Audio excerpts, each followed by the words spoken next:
जिस प्रकार से 21 मीटर हाइट पर स्टोरेज फैसिलिटी यहां बनेगी, ये अपने आप में स्टेट ऑफ द आर्ट है और फुली डिजिटलाइज मॉडर्नाइज्ड जिस तरह का मॉडल हमें आज दिखाया, इंफ्रास्ट्रक्चर यहां बिल्ट होगा, ये अपने आप मॉडर्न टेक्नोलॉजी का एक नया अध्याय हिंदुस्तान की धरा पर हम लिखने का काम करें।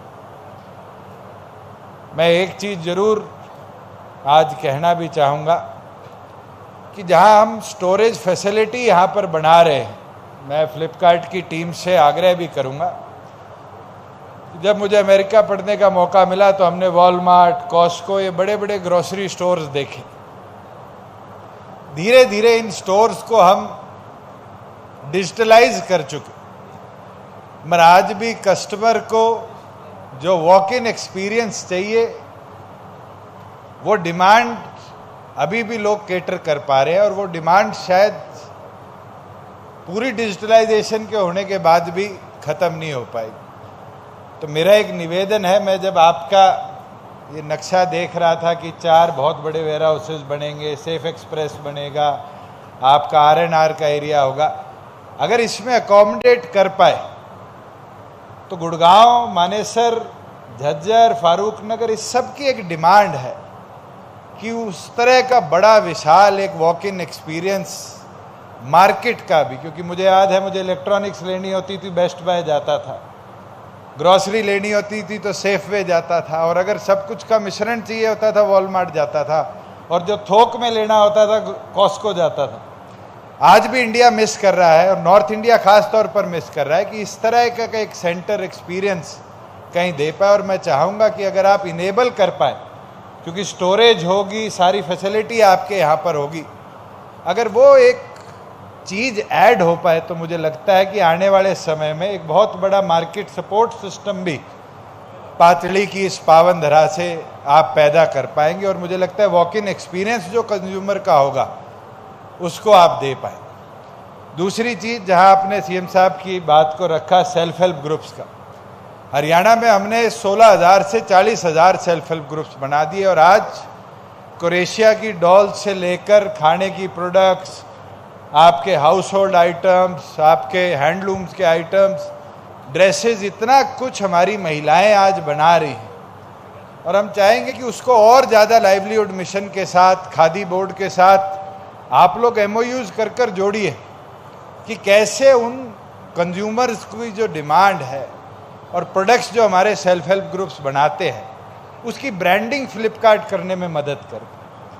प्रॉब्लम ये आती है कि बहुत लार्ज स्केल पे काम हो रहा है मगर वो गरीब व्यक्ति अपनी प्रोडक्ट को एक्चुअल मार्केट नहीं दे सकता, और ख़ास तौर पर पेरिशेबल प्रोडक्ट्स को। आज आपने सोनीपत में फैसिलिटी शुरू करी है, वो अधिकतम पेरिशेबल प्रोडक्ट बेस्ड है।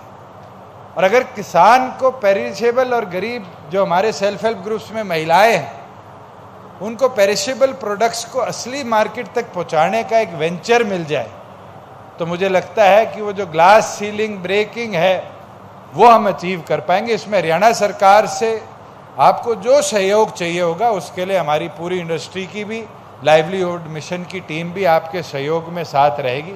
और मैं चाहूँगा कि प्राइमरी तौर पर इसको आप टेकअप करें।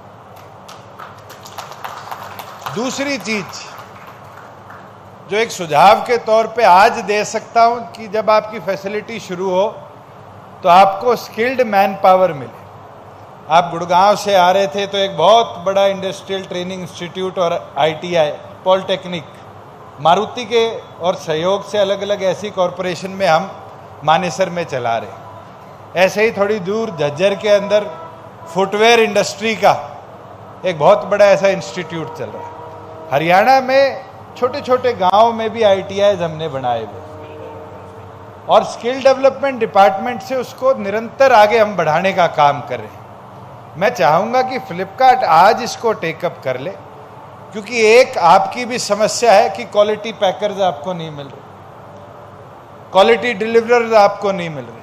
अगर आज आप हमारे ITIs से टाई अप कर लेंगे तो जो 75% स्किल लेबर आपको या सेमी स्किल्ड लेबर आपको चाहिए उसका आपको एक इंफ्रास्ट्रक्चर आज से तैयार कर पाएंगे। और मैं चाहूँगा कि केवल मात्र एनसीआर तक सीमित ना रही। एनसीआर की डेवलपमेंट तो बहुत है, मगर जो हमारा रूरल बेल्ट है उसके अंदर इस इंफ्रास्ट्रक्चर के लिए जितना आपको सहयोग चाहिए, तो डायरेक्टर हमारे टेक्निकल एजुकेशन जो है वो आपके साथ रहेंगे कि कोर्सेज अभी से पैकिंग करके आप शुरू करवाइए। आपके CSR में वहाँ छोटे छोटा इंफ्रास्ट्रक्चर डेवलप करना है, उसको दे पाए। एक चीज़ जो मैंने देखी है, चाहे वो हमारा एयरपोर्ट हो, चाहे हमारे ई-कॉमर्स हो, चाहे हमारे एक्सपोर्टर्स हो, बहुत से हमारे ऑर्डर इसलिए कैंसिल हो जाते हैं कि प्रॉपर डिलीवरी नहीं हो पाती, क्योंकि पैकेजिंग प्रॉपर नहीं हो पाती। और आज हम उस पर स्किलिंग कर पाएंगे तो लगभग 15 करोड़ की आबादी तो दिल्ली के सराउंडिंग है और 140 करोड़ इस देश की है। और फिर दुनिया भर के अंदर जब नेटवर्क छोटा हो जाता है और डिलीवरीज फास्टर हो जाती है, तो मुझे लगता है ये डिमांड इंडिया बहुत अच्छी तरह केटर कर पाएगा। और उसके अंदर आप लोग एक लीडर्स होंगे जो उस टेक्नोलॉजी इंटरवेंशन के अंदर, अपग्रेडेशन के अंदर हमारा साथ दे पाएंगे। साथ में मैं एक चीज़ ज़रूर फ्लिपकार्ट को कहना चाहूँगा कि हम धीरे धीरे तेज हो गए और डिलीवरी सिस्टम अब ऐसा हो गया।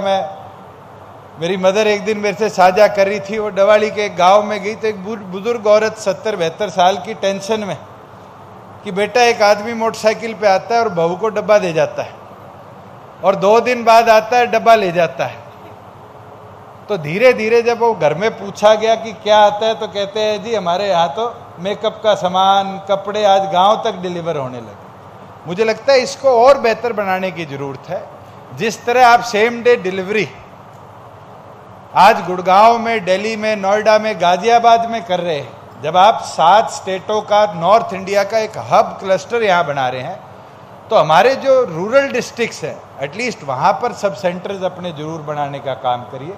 और वहाँ पर सब सेंटर्स को जैसे आपने सोनीपत का बनाया है, मल्टीपर्पज़ यूटिलाइजेशन में लाइए कि वो सब सेंटर्स जहाँ आपकी ग्रोसरीज पिक करे शहरों के लिए, क्योंकि रूरल एग्रीकल्चर को बढ़ावा मिलेगा। वही ई-कॉमर्स को फास्टर बनाने के लिए स्टोरेज फैसिलिटीज़ आपकी वहाँ पर बन जाएगी। और जिस दिन आप ये कर पाएंगे, मैं मानता हूँ सोनीपत की आपकी जो फैसिलिटीज़ आज दिल्ली को, सोनीपत को, बहादुरगढ़ को, ज़्यादा से ज़्यादा गाजियाबाद, नोएडा को डिलीवर कर पा रही है, ऐसी डिलीवरीज फ्लिपकार्ट के लिए पूरे रूरल हरियाणा के अंदर भी हम इस्टेब्लिश कर पाएंगे। और उसके अंदर हमारा जो एग्रीकल्चर डिपार्टमेंट है उसने एक बहुत अच्छी स्कीम चलाई है FPOs के साथ टाई अप करके। मेरी कॉन्स्टिट्यूएंसी में एक अभी किसान है जिसने पीले रंग का तो तरबूज और खरबूजा लाल रंग का बनाया है, कोई सीड वो थाईलैंड से लाया और प्रोडक्शन शुरू करी। और इस बार 7 करोड़ के प्रोजेक्ट में उसकी 1.25 करोड़ की 9 एकड़ में सेल हुई। तो ये टेक्नोलॉजी अगर आप टाई अप कर ले पाएंगे और कंज्यूमर्स जो हमारे ऐसे प्रोग्रेसिव फार्मर्स हैं उनके साथ टाई अप कर पाएंगे। थोड़ी सी दूर आपके जो पंचगांव चौक है, इससे किलोमीटर अंदर जाएंगे तो एक यादव जी हैं, उन राव साहब ने इतना बढ़िया फैसिलिटेशन सेंटर बनाया है only for hydroponic based agriculture. ऐसे ऐसे फार्मर्स के साथ आप टाई अप करिए। और मैं मानता हूं कि हेल्दी प्रोड्यूस जो आम नागरिक की कोविड के बाद एक डिमांड आ रही, आप खुद जाएंगे, कोई गुड़गांव रहता है, कोई हैदराबाद आप में से रहता है, कोई दिल्ली रहता है, कोई बॉम्बे रहता है, मुझे लगता है 2 चीज़ पे कोई कॉम्प्रोमाइज़ नहीं करता। एक, घर में अच्छी सब्जी आए, और दूसरा, अच्छा दूध समय पे पहुंच जाए। और इसके अंदर मुझे लगता है कि हमारे इस एरिया ने, NCR ने बहुत अच्छा काम किया। इसको भी अपने ई-कॉमर्स के साथ जोड़ने का काम करिए कि फार्मर के प्रोड्यूस को फार्मर की मार्केट से तुरंत हम कंज्यूमर तक पहुंचाने का काम करें। और ये जो सप्लाई चेन एक्सपर्टाइज आपका है, ये हमें वो अचीवमेंट दे सकता है जिसका टारगेट शायद माननीय प्रधानमंत्री भी करते हैं कि हम क्रॉप को खराब होने से, और ख़ास तौर पर एग्रीकल्चर के अंदर हॉर्टिकल्चर एंड वेजिटेबल्स को हम जल्दी मार्केट दे पाए, बेहतर मार्केट दे पाए। और उसके अंदर आपका सहयोग, क्योंकि आप एक बहुत बड़ी कंपनी अब इंडिया की बन चुके हैं, आई थिंक लार्जेस्ट ई-कॉमर्स आपकी है, और आप लोगों की जो एक्सपर्टाइज की टीम बैठी है, ये एक्सपर्ट्स अगर इसके अंदर हमारा सहयोग कर देंगे तो आने वाले भविष्य में हमारे फार्मर्स को भी एक बहुत बड़ी अपॉर्चुनिटी हम दे पाएंगे। मैं तो पूर्ण आपको सबको इस